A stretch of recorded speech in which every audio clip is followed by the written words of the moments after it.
Welcome to This Explainer. Today, we're taking a massive, sweeping look at the scope of human history and asking a really fundamental question. How do we even begin to organize the human story?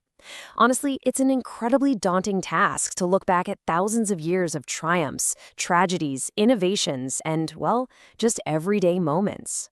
But by breaking it down structurally, it's like a giant puzzle. We can find these totally fascinating microhistories hidden right inside the grand narrative. I'm absolutely thrilled to be your guide today as we explore how the epic seamlessly blends with the everyday. Okay, let's dive into this. Here's our roadmap for today. First, categorizing the human story. Second, 250 architects of America. Third, the first American summer camp. Fourth, finding Homer's Ithaca. And finally, why we study history. Section 1. Categorizing the human story, from macro to micro.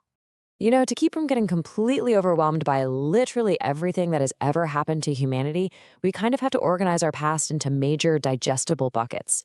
So we've got U.S. history and world history, tracking our shifting borders, local communities, and major wars. We slice time chronologically with eras and ages, taking us from prehistory right up into the 21st century, while also charting human achievement through science and innovation.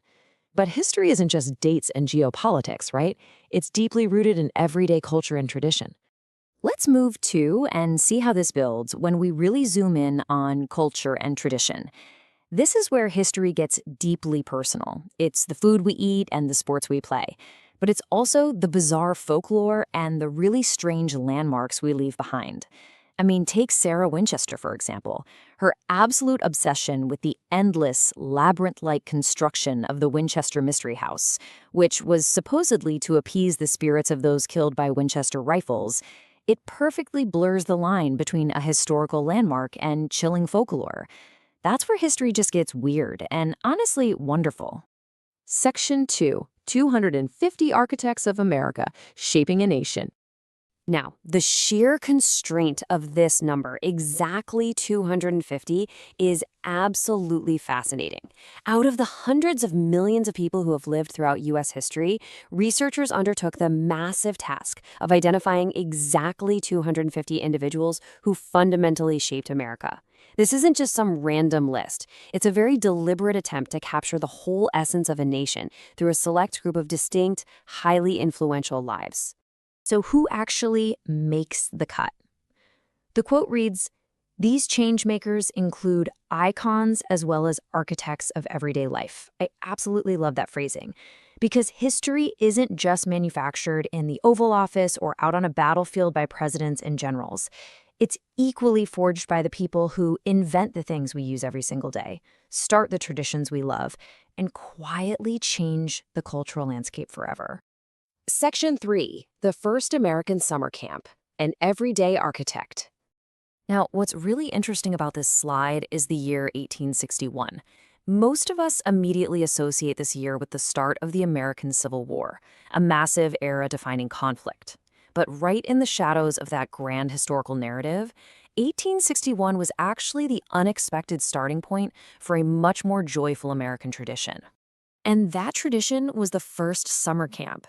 A simple 1861 trek laid the exact foundation for organized summer camps in the United States. Just think about the millions of kids who have packed up their trunks, learned to weave those little lanyards, built fires and roasted marshmallows over the last century and a half. All of that cultural momentum can be traced right back to one everyday architect who created a ripple effect that lasted for generations. No way, right? Moving on to Section 4, Finding Homer's Ithaca. Myth versus reality. So, is the island of Ithaca in the Odyssey a real place? This question perfectly bridges the gap between massive historical eras, like ancient Greece, and those captivating cultural mysteries we talked about earlier. We have a legendary piece of literature, Homer's epic poem, and we're essentially trying to anchor its mythology into physical, tangible geography.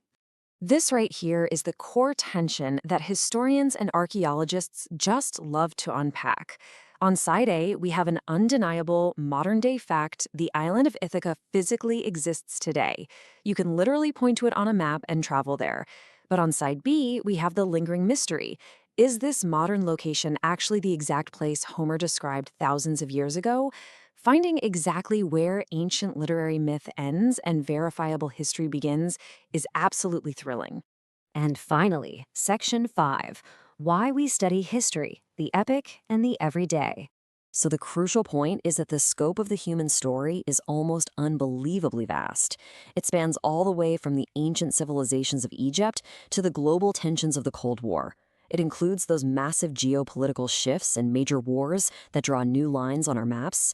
But, it's also about uncovering the surprising origins of everyday traditions, like that 1861 summer camp trek. And it's about relentlessly working to solve the enduring mysteries of ancient literature and real-world geography. History is this beautiful, complex tapestry woven from both the epic, earth-shattering events and the deeply personal, everyday human experiences. So, I have to ask, which chapter of history will you explore next? With options ranging from space exploration and natural disasters to the legends hiding right there in your favorite books, the possibilities are literally endless. I really encourage you to pick a microhistory, maybe a local landmark or a favorite holiday, and just dive into its origins. You might just be surprised by the architects of everyday life you discover. Thanks so much for joining me on this explainer, and hey, happy exploring!